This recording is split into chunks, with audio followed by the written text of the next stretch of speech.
ക്രിസ്തുയേശുവിൽ ഏവർക്കും സ്നേഹവന്ദനം. പുതിയൊരു വീഡിയോയിലേക്ക് എല്ലാവരെയും സ്വാഗതം ചെയ്യുന്നു. നമ്മൾ കഴിഞ്ഞ വീഡിയോകളിൽ മനസ്സിലാക്കി യേശുവും ശിഷ്യന്മാരും എല്ലാം പഠിപ്പിച്ച ആ ഉപദേശ രൂപം നമ്മൾ ഹൃദയപൂർവ്വം സ്വീകരിച്ച് പാപത്തിൽ നിന്ന് മോചനം പ്രാപിച്ച് നമ്മൾ വിശുദ്ധീകരണം പ്രാപിക്കുന്നു. അങ്ങനെ വിശുദ്ധീകരണത്തിന്റെ അവസാനം ദൈവം നമുക്ക് നിത്യജീവൻ പ്രദാനം ചെയ്യുന്നുവെന്ന് നമ്മൾ കഴിഞ്ഞ വീഡിയോകളിൽ മനസ്സിലാക്കി. അപ്പൊ ഇവിടെ നാം ഗ്രഹിക്കേണ്ടത് ദൈവത്തിന്റെ പുത്രനായ ക്രിസ്തുവിനെ സ്വീകരിച്ചാണ് നാം പുതിയൊരു മനുഷ്യനായി തീരേണ്ടത്. പഠിപ്പിക്കുന്നത് 2 കൊരിന്ത്യർക്ക് എഴുതിയ ലേഖനം അതിന്റെ 5-ാം 17-ാം പഠിപ്പിക്കുകയാണ്. ഒരുത്തൻ ക്രിസ്തുവിലായാൽ പുതിയ സൃഷ്ടിയാകുന്നു, പഴയത് കഴിഞ്ഞുപോയി, ഇതാത് പുതുതായി തീർന്നിരിക്കുന്നു. അപ്പോൾ ഒരു വ്യക്തി ക്രിസ്തുവിലായി കഴിയുമ്പോഴാണ് അവൻ പുതിയ സൃഷ്ടിയായി തീരുന്നത്. നമ്മൾ പഠിക്കുമ്പോൾ നമുക്ക് മനസ്സിലാക്കാം മനുഷ്യൻ പുതിയ സൃഷ്ടിയായി തീരണം. അല്ലെങ്കിൽ ജലത്താലും ആത്മാവിനാലും ജനിച്ചില്ല എങ്കിൽ നമ്മള് ദൈവരാജ്യത്തിൽ കടക്കുകയില്ലെന്ന് യേശു നിക്കോദെമോസിനോട് പറഞ്ഞത് നമ്മൾ പഠിച്ചതാണ്. അപ്പോ ഈ ദൈവത്തിന്റെ പുത്രനായ ക്രിസ്തുവിനെ സ്വീകരിക്കുമ്പോഴാണ് നമ്മൾ ക്രിസ്തുവിൽ പുതിയ സൃഷ്ടിയായി തീരുന്നത്. അപ്പോൾ ദൈവത്തിന്റെ ഉദ്ദേശം മനുഷ്യരെല്ലാവരും പുതിയൊരു സൃഷ്ടിയായി തീരണം, അല്ലെങ്കിൽ പുതിയൊരു മനുഷ്യനായി തീരണം എന്നാണ്. അങ്ങനെ പുതിയൊരു മനുഷ്യനായി തീരണമെങ്കിൽ ഇവിടെ വചനം പഠിപ്പിക്കുന്നത് നമ്മൾ ക്രിസ്തുവിലായി പുതിയ സൃഷ്ടിയായി തീരണം. അങ്ങനെ ക്രിസ്തുവിലായി പുതിയ സൃഷ്ടിയായി തീരുന്നവർ പുതിയ മനുഷ്യനായി തീർന്നു, പഴയതെല്ലാം കഴിഞ്ഞുപോയി എന്നാണ്. അവൻ പുതിയതെല്ലാം കഴിഞ്ഞുപോയി, അവൻ പുതിയ സൃഷ്ടിയായി തീർന്നിരിക്കുന്നു എന്നാണ് വചനം പഠിപ്പിക്കുന്നത്. അപ്പൊ നമുക്കറിയാം ക്രിസ്തു എന്ന് പറയുന്നത് ദൈവത്തിന്റെ ജ്ഞാനവും ദൈവത്തിന്റെ ശക്തിയുമാണ്.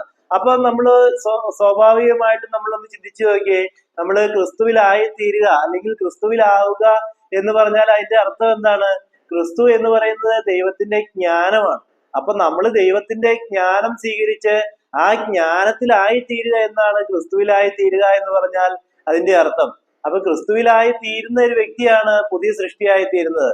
അവൻ ദൈവത്തിന്റെ ജ്ഞാനം സ്വീകരിച്ച് ആ ദൈവത്തിന്റെ ജ്ഞാനം അനുസരിച്ച് അവന്റെ ജീവിതത്തെ അവൻ ക്രമപ്പെടുത്തുന്നു.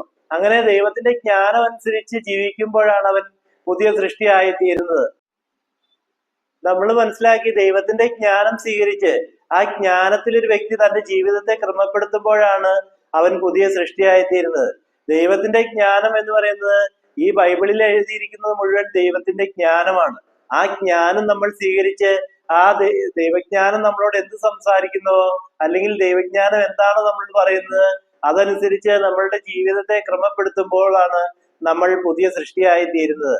അങ്ങനെ പുതിയ സൃഷ്ടിയായി തീരണമെന്നാണ് ബൈബിളിൽ നമ്മൾ ഓരോ മനുഷ്യനോടും ആഹ്വാനം ചെയ്യുന്നത്. പുതിയ സൃഷ്ടിയായി തീരുവാൻ ദൈവം നമുക്ക് ഈ ദൈവത്തിന്റെ ജ്ഞാനത്തെ ഈ ഭൂമിയിൽ അവതരിപ്പിച്ചിരിക്കുന്നത് ദൈവത്തിന്റെ പുത്രനായിട്ടാണ്.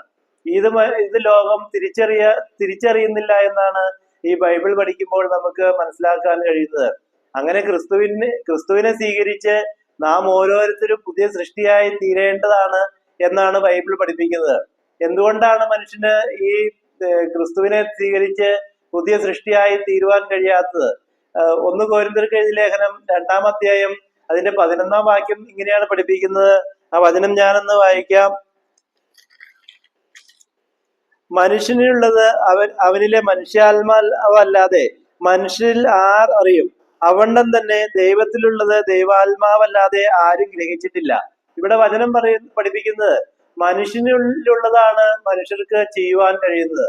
അപ്പൊ മനുഷ്യനുള്ളതാണ് മനുഷ്യര് അറിയുന്നത്. അതുകൊണ്ടാണ് ഇന്ന് ഈ ലോകത്തിലേക്ക് നോക്കി കഴിഞ്ഞാൽ മനുഷ്യന്റെ ജ്ഞാനമാണ് സുവിശേഷമായിട്ട് ഇവിടെ ലോകത്തില് പ്രഘോഷിക്കപ്പെടുന്നത്. എന്നാൽ നമ്മൾ ദൈവത്തിന്റെ ജ്ഞാനം സ്വീകരിച്ച് ആ ദൈവജ്ഞാനത്തിലൂടെയാണ് നമ്മൾ ഈ ലോകത്തില് സുവിശേഷ പ്രഘോഷണം നടത്തേണ്ടതെന്നാണ് വചനം പഠിപ്പിക്കുന്നത്. അപ്പൊ മനുഷ്യനിലുള്ളത് മനുഷ്യരല്ലാതെ ആരും അറിയുന്നില്ല. അതുപോലെ തന്നെയാണ് ദൈവത്തിലുള്ളത് ദൈവമാണ് അറിയുന്നത്. അപ്പൊ നമ്മൾ ദൈവത്തിലുള്ളത് നമ്മൾ അറിയണമെങ്കിൽ നാം ദൈവത്തിന്റെ ആത്മീയത സ്വീകരിച്ച് ദൈവത്തിന്റെ ആത്മീയതയിലായി തീരുമ്പോഴാണ് ദൈവത്തെ കുറിച്ച് നമുക്ക് അറിയുവാൻ കഴിയുള്ളൂ. അതുകൊണ്ടാണ് നമ്മള് അപ്പോസ്തല പ്രവർത്തനം 17-ാം അധ്യായത്തിൽ പഠിക്കുന്നുണ്ട്, ദൈവത്തെ നമ്മൾ അന്വേഷിച്ച് കണ്ടെത്തണം. അങ്ങനെ ദൈവത്തെ അന്വേഷിക്കുന്നവരിൽ നിന്ന് ദൈവം മറഞ്ഞിരിക്കുന്നില്ല, അല്ലെങ്കിൽ ദൈവം അകന്നിരിക്കുന്നില്ല എന്നാണ് വചനം പഠിപ്പിക്കുന്നത്. അങ്ങനെ ആരൊക്കെ ദൈവത്തെ അന്വേഷിക്കുന്നുവോ അവർക്കെല്ലാം ദൈവം സമീപസ്ഥനാണെന്നാണ് ആ വചനത്തിലൂടെ നമുക്ക് ഗ്രഹിക്കുവാൻ കഴിയുന്നത്. അപ്പൊ ഇവിടെ നാം മനസ്സിലാക്കേണ്ടത് ഈ ലോകത്തിലെ രണ്ടു തരം ആത്മീയതയാണുള്ളത്. ഒന്ന് മാനുഷികമായ ആത്മീയതയുണ്ട്, രണ്ടാമത് ദൈവത്തിന്റെ ആത്മീയതയുണ്ട്. അപ്പൊ മനുഷ്യന്റെ ആത്മീയതയിലൂടെ നമ്മള് ഈ ദൈവത്തെ അന്വേഷിക്കുമ്പോഴാണ് നമുക്ക് യേശു ദൈവമായിട്ടും അതുപോലെ യേശു മാത്രമാണ് ഏകപുത്രൻ എന്നെല്ലാം മനുഷ്യര് ഗ്രഹിക്കുന്നത്. മനുഷ്യന്റെ ജ്ഞാനത്തിൽ ദൈവത്തെ അന്വേഷിച്ചിട്ടാണ്. ദൈവത്തിന്റെ ജ്ഞാനത്തിൽ ദൈവത്തെ അന്വേഷിക്കുമ്പോഴാണ് ദൈവം ആരാണെന്ന് തിരിച്ചറിയുവാനും സത്യദൈവത്തെ കണ്ടെത്തുവാനും കഴിയുകയുള്ളൂ. അപ്പൊ രണ്ടു തരം ആത്മീയതയുണ്ട്. ഒന്ന് മനുഷ്യന്റെ മാനുഷികമായ ആത്മീയതയാണ്, രണ്ടാമത് ദൈവത്തിന്റെ ആത്മീയതയാണ്. നമുക്ക് ഈ മാനുഷികമായ ആത്മീയതയെ കുറിച്ച് ചിന്തിച്ചു കഴിഞ്ഞാൽ മനുഷ്യന്റെ അറിവാണ് അവിടെ പ്രഘോഷിക്കപ്പെടുന്നത്. അങ്ങനെ മനുഷ്യന്റെ അറിവ് പ്രഘോഷിക്കുമ്പോഴാണ് യഥാർത്ഥ സത്യദൈവത്തെ നമുക്ക് കണ്ടെത്തുവാനോ തിരിച്ചറിയുവാനോ കഴിയാം. മനുഷ്യനിലുള്ളത് മനുഷ്യാത്മാവ് മാത്രമേ അറിയുന്നുള്ളൂ. അതുകൊണ്ട് മനുഷ്യനിലുള്ളത് മാനുഷിക ജ്ഞാനമായിട്ട് അവർ സംസാരിക്കും. അത് ദൈവികതയുമായിട്ട് അല്ലെങ്കിൽ ദൈവത്തിന്റെ ജ്ഞാനവുമായിട്ട് അതിന് ബന്ധമില്ലെന്ന് ദൈവത്തിന് അറിയാം. അതുകൊണ്ട് ദൈവം എന്താണ് ചെയ്യുന്നത്? 1 കൊരിന്ത്യർക്ക് എഴുതിയ ലേഖനം അതിന്റെ 2-ാം അധ്യായം 12-ാം വാക്യത്തിലൂടെ വചനം പഠിപ്പിക്കുന്നത് എങ്ങനെയാണ്? നാമോ ലോകത്തിന്റെ ആത്മാവിനെയല്ല, ദൈവം നമുക്ക് നൽകിയത് അറിവാനായി ദൈവത്തിൽ നിന്നുള്ള ആത്മാവിനെ എത്ര പ്രാപിച്ചത്. അപ്പൊ ലോകത്തിന്റെ ആത്മീയതയിലൂടെയാണ് അല്ലെങ്കിൽ ലോകത്തിന്റെ ജ്ഞാനത്തിലൂടെയാണ് നമ്മൾ സംസാരിക്കുന്നതെങ്കിൽ ഒരിക്കലും ദൈവത്തെ തിരിച്ചറിയുവാനോ അല്ലെങ്കിൽ സത്യദൈവത്തെ ലോകത്തില് വെളിപ്പെടുത്തി കൊടുക്കുവാനോ നമുക്ക് കഴിയുകയില്ല. അതുകൊണ്ട് ദൈവത്തിന്റെ ആത്മീയത നമുക്ക് നൽകുന്നു. അപ്പൊ ദൈവത്തിന്റെ ആത്മീയത പ്രാപിച്ചു കഴിയുമ്പോഴാണ് അല്ലെങ്കിൽ ദൈവത്തിന്റെ ആത്മീയത നമുക്ക് ലഭിക്കുമ്പോഴാണ് നമുക്ക് സത്യദൈവത്തെ കണ്ടെത്തുവാനും തിരിച്ചറിയുവാനും കഴിയുന്നത്. അത് ഇവിടെ വചനം വീണ്ടും പൗലോസ്ലീഹ നമ്മളെ പഠിപ്പിക്കുന്നത് 1 കൊരിന്ത്യർക്ക് എഴുതിയ ലേഖനം 2-ാം അധ്യായം 13-ാം വാക്യം പഠിപ്പിക്കുകയാണ്. അത് ഞങ്ങൾ മാനുഷ്യജ്ഞാനം ഉപദേശിക്കുന്ന വചനങ്ങളാലല്ല, ആത്മീയോപദേശിക്കുന്ന വചനങ്ങളാൽ തന്നെ പ്രസ്താവിച്ചുകൊണ്ട് ആത്മീകന്മാർക്ക് ആത്മീകമായത് തെളിയിക്കുന്നു.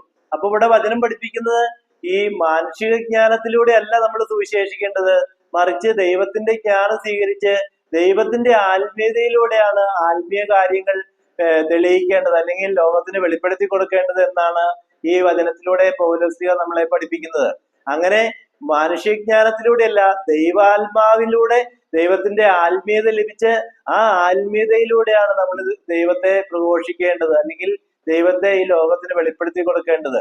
അങ്ങനെ സുവിശേഷിക്കുമ്പോഴാണ് ദൈവത്തിന്റെ ജ്ഞാനം ഈ ലോകത്തിൽ പ്രഘോഷിക്കപ്പെടുകയുള്ളൂ. പൗലോസ്ലീഹ പഠിപ്പിക്കുന്നത് മാനുഷ്യജ്ഞാനം ഉപദേശിക്കുന്ന വചനങ്ങളാലല്ല, ആത്മീയത ഉപദേശിക്കുന്ന വചനങ്ങളാൽ പ്രസ്താവിച്ചുകൊണ്ട് ഞങ്ങൾ ആത്മീയമായ കാര്യങ്ങൾ ആത്മീയതയിലൂടെ തെളിയിക്കുന്നു. അപ്പൊ ഇവിടെ വചനം പഠിപ്പിക്കുന്നത് ദൈവത്തിന്റെ ആത്മീയത സ്വീകരിച്ച് ആ ആത്മീയത ലോകത്തിന് വെളിപ്പെടുത്തി കൊടുക്കുമ്പോഴാണ് യഥാർത്ഥ ആത്മീയത ലോകത്തിന് ലഭിക്കുന്നത് എന്നാണ് ഈ വചനത്തിലൂടെ ദൈവം നമ്മളെ പഠിപ്പിക്കുന്നത്. ഇന്ന് ആളുകള് ഈ സ്വന്തം സമ്പത്ത് വർദ്ധിപ്പിക്കുവാനും അല്ലെങ്കിൽ ഈ ആത്മീയത ഒരു ജീവിതോപാധിയായി സ്വീകരിച്ച് അല്ലെങ്കിൽ ഇത് പണമുണ്ടാക്കുവാനുള്ള ഒരു മാർഗമായിട്ട് എടുത്തത് കൊണ്ടാണ് യഥാർത്ഥത്തിൽ ദൈവത്തിന്റെ ആത്മീയത ലോകത്തിന് ലഭിക്കാത്തത്. ഇവിടെ വചനം പഠിപ്പിക്കുകയാണ്, ഇങ്ങനെ യഥാർത്ഥ ആത്മീയത ലോകത്തിന് വെളിപ്പെടുത്തി കൊടുത്താൽ അത് ആത്മീകന്മാർക്കല്ലാത്തവർക്ക് അത് ഗ്രഹിക്കുവാൻ കഴിയില്ലെന്നാണ് വചനം ഇവിടെ അസന്നിഗ്ധമായിട്ട് പഠിപ്പിക്കുന്നത്. നമുക്ക് 1 കൊരിന്ത്യർക്ക് എഴുതിയ ലേഖനം തന്നെ അതിന്റെ 2-ാം അധ്യായം 14-ാം വാക്യം പഠിപ്പിക്കുന്നത് എങ്ങനെയാണ്? എന്നാൽ പ്രാകൃത മനുഷ്യൻ ദൈവാത്മാവിന്റെ ഉപദേശം കൈക്കൊള്ളുന്നില്ല, അത് അവന് പോഷത്വമാകുന്നു, ആത്മീയമായി ആകയാൽ അത് അവന് ഗ്രഹിപ്പാൻ കഴിയുന്നതുമല്ല. അപ്പൊ ഇവിടെ വചനം പഠിപ്പിക്കുന്നത് ഒരു മനുഷ്യൻ ദൈവത്തിന്റെ ആത്മീയത ലഭിച്ച് ആ ആത്മീയത ലോകത്തിന് വെളിപ്പെടുത്തി കൊടുത്താലും ഈ പ്രാകൃത മനുഷ്യന് അല്ലെങ്കിൽ ഈ ആത്മീയതയിൽ നിന്ന് ജനിച്ച് ആത്മീയ മനുഷ്യനായി തീരാത്ത മനുഷ്യന് അത് ഗ്രഹിക്കുവാൻ കഴിയുകയില്ലെന്നാണ് വചനം പഠിപ്പിക്കുന്നത്. ആത്മീയത ലഭിച്ച ഒരു മനുഷ്യന്റെ ഉപദേശം കേൾക്കുമ്പോൾ മറ്റുള്ളവർക്ക് അത് പോഷത്വമായിട്ടേ തോന്നുകയുള്ളൂ എന്നാണ് വചനം പഠിപ്പിക്കുന്നത്. അതിന്റെ കാരണം അവൻ പ്രാകൃത മനുഷ്യനാണ് അല്ലെങ്കിൽ നാച്ചുറൽ മാനാണ് അല്ലെങ്കിൽ ജഡിക മനുഷ്യനാണ്. അപ്പൊ ജഡിക മനുഷ്യന് ഒരിക്കലും ദൈവാത്മാവിന്റെ ഉപദേശം സ്വീകരിക്കുവാനോ ഗ്രഹിക്കുവാനോ കഴിയുകയില്ലെന്നാണ് വചനം പഠിപ്പിക്കുന്നത്. അപ്പൊ ദൈവത്തിന്റെ ഈ ജ്ഞാനം നമുക്ക് ലഭിക്കണമെങ്കിൽ നാം ആത്മീകന്മാരായി തീരണമെന്നാണ് ഈ വചനത്തിലൂടെ ദൈവം നമ്മളെ പഠിപ്പിക്കുന്നത്. അപ്പൊ നാം എല്ലാവരും പരിശ്രമിക്കേണ്ടത് നാം ദൈവത്തിന്റെ ആത്മീയത സ്വീകരിച്ച് ആത്മീയ മനുഷ്യനായി തീരണം. അപ്പോഴാണ് ദൈവത്തിന്റെ ആത്മീയതയിൽ നമുക്ക് വളരുവാൻ കഴിയുള്ളൂ.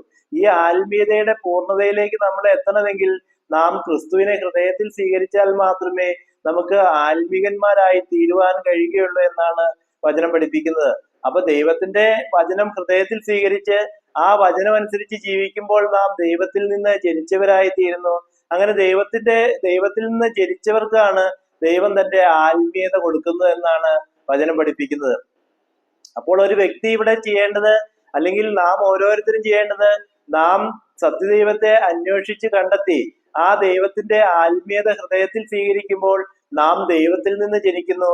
അങ്ങനെ ദൈവത്തിൽ നിന്ന് ജനിക്കുന്നവർക്ക് എല്ലാവർക്കും ദൈവം തന്റെ ആത്മീയത അവന് വെളിപ്പെടുത്തി കൊടുക്കുന്നു. അല്ലെങ്കിൽ ദൈവത്തിന്റെ ആത്മീയതയിൽ നിന്ന് ജനിക്കുന്നവരെ എല്ലാവരും ദൈവത്തിന്റെ പുത്രന്മാരായി തീരുന്നു. നമുക്കറിയാം ദൈവത്തിന്റെ ജ്ഞാനമാണ് ക്രിസ്തു. അപ്പോൾ ദൈവത്തിന്റെ വചനം നമ്മൾ ഹൃദയത്തിൽ സ്വീകരിക്കുമ്പോൾ ദൈവത്തിന്റെ ജ്ഞാനമാണ് നാം സ്വീകരിക്കുന്നത്. അങ്ങനെ ദൈവത്തിന്റെ ജ്ഞാനം സ്വീകരിച്ചു കഴിയുമ്പോൾ നാം ദൈവത്തിന്റെ പുത്രന്മാരായി തീരുന്നു. ഈ ഒരു രഹസ്യമാണ് ലോകത്തിന് യഥാർത്ഥമായിട്ട് ഗ്രഹിക്കുവാൻ കഴിയാത്തത്. അങ്ങനെ ദൈവത്തിന്റെ ആത്മീയത ഹൃദയത്തിൽ സ്വീകരിച്ച് ആ ആത്മീയത അനുസരിച്ച് ജീവിതം ക്രമപ്പെടുത്തുന്നവർക്ക് എല്ലാവർക്കും ദൈവം തന്റെ ആത്മീയത അവന് കൊടുക്കുന്നു എന്നാണ് വചനത്തിലൂടെ ദൈവം വെളിപ്പെടുത്തി കൊടുക്കുന്നത്. അല്ലെങ്കിൽ ദൈവം അവന് തന്റെ ആത്മീയത പൂർണ്ണമായിട്ട് കൊടുക്കുന്നു. ദൈവം, അതാണ് നമ്മള് വചനത്തിൽ പഠിക്കുന്നത്, ദൈവം അളന്നല്ല ആത്മാവിനെ കൊടുക്കുന്നത്. അപ്പൊ ദൈവം ഇങ്ങനെ ഒരു ചെറിയൊരു രീതിയിൽ ആത്മീയത കൊടുക്കുകയല്ല, അവൻ പൂർണ്ണമായിട്ട് ദൈവത്തിന്റെ ആ ആത്മീയത, ദൈവത്തിന്റെ ജ്ഞാനം ദൈവം പൂർണ്ണമായിട്ട് ഒരു മനുഷ്യന് വെളിപ്പെടുത്തി കൊടുക്കുന്നു. അതാണ് നമ്മള് മത്തായിയുടെ സുവിശേഷത്തിൽ പഠിക്കുന്നത്. പിതാവ് പുത്രനെ അറിയുകയും സകലതും പുത്രനെ പരമേൽപ്പിക്കുകയും ചെയ്തിരിക്കുന്നു. അപ്പൊ പിതാവും പുത്രനും തമ്മിലുള്ള ഒരു ബന്ധം ഉണ്ടാകുന്നത്, അല്ലെങ്കിൽ ദൈവത്തെ നമ്മൾ ഹൃദയത്തിൽ സ്വീകരിച്ച് ദൈവത്തെ നമ്മൾ പിതാവായി സ്വീകരിക്കുമ്പോൾ ദൈവം നമുക്ക് പിതാവായി തീരുന്നു, നാം ദൈവത്തിന്റെ പുത്രനുമായി തീരുന്നു. അങ്ങനെ ഒരു പിതൃപുത്ര ബന്ധത്തിലേക്കാണ് ഈ ദൈവത്തിൽ നിന്നുള്ള ഒരു ജനനം നമ്മളെ നയിക്കുന്നത്.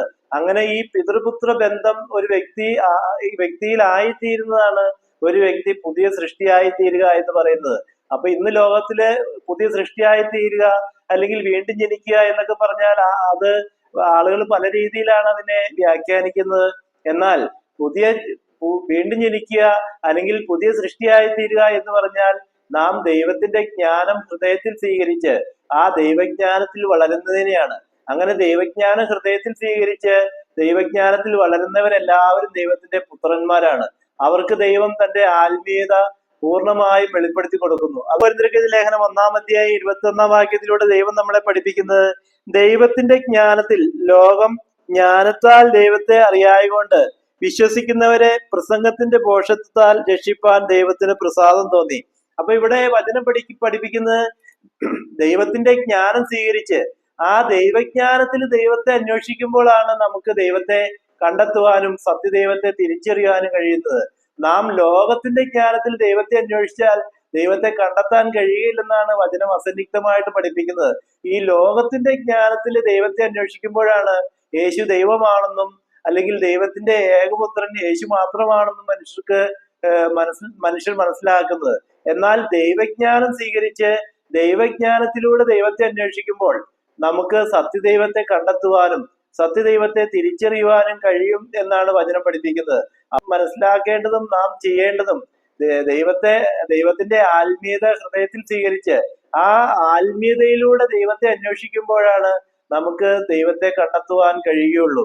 വീണ്ടും നമ്മൾ 1 കൊരിന്ത്യർക്കെഴുതിയ ലേഖനം തന്നെ അതിന്റെ 2-ാം അധ്യായം 10-ാം വാക്യം പഠിപ്പിക്കുന്നത് ഇങ്ങനെയാണ്, നമുക്കോ ദൈവം തന്റെ ആത്മാവിനാൽ വെളിപ്പെടുത്തിയിരിക്കുന്നു, ആത്മാവ് സകലത്തെയും ദൈവത്തിന്റെ ആഴങ്ങളെയും ആരായുന്നു.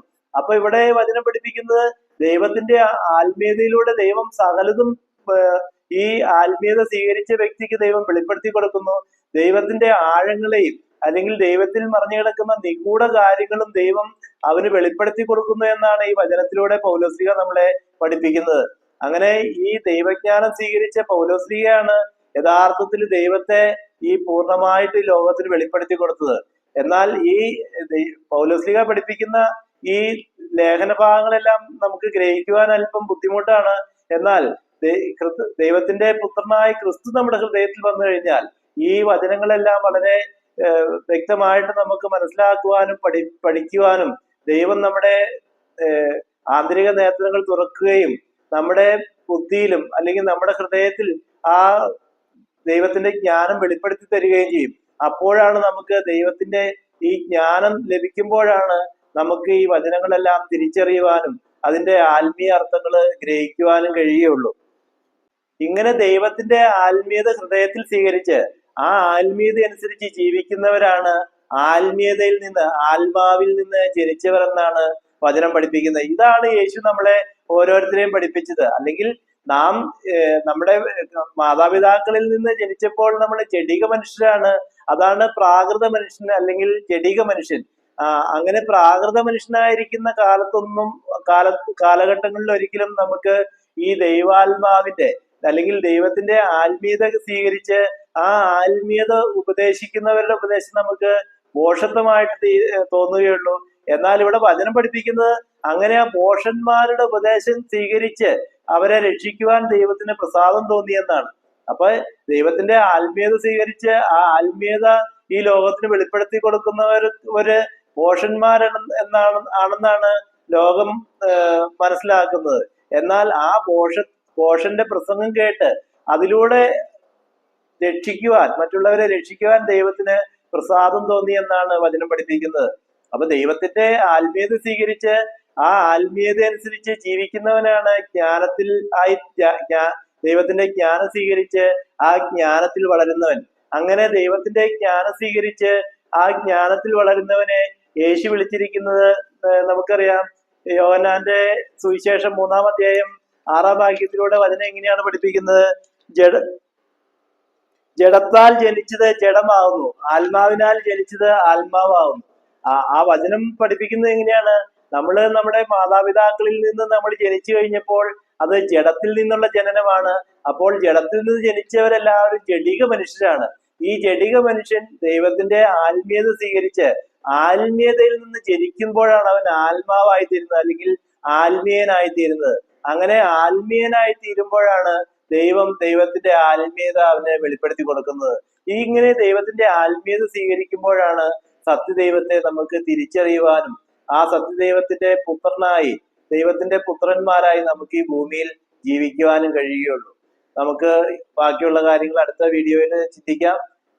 ഈ ദൈവത്തിന്റെ ആത്മീയത ഹൃദയത്തിൽ സ്വീകരിച്ച് ആ ദൈവജ്ഞാനത്തിൽ വളർന്ന് ദൈവത്തിന്റെ പുത്രന്മാരായി തീരുവാൻ ദൈവം നിങ്ങളെല്ലാവരെയും സമൃദ്ധമായിട്ട് അനുഗ്രഹിക്കട്ടെ എന്ന് പ്രത്യേകം പ്രാർത്ഥിക്കുന്നു.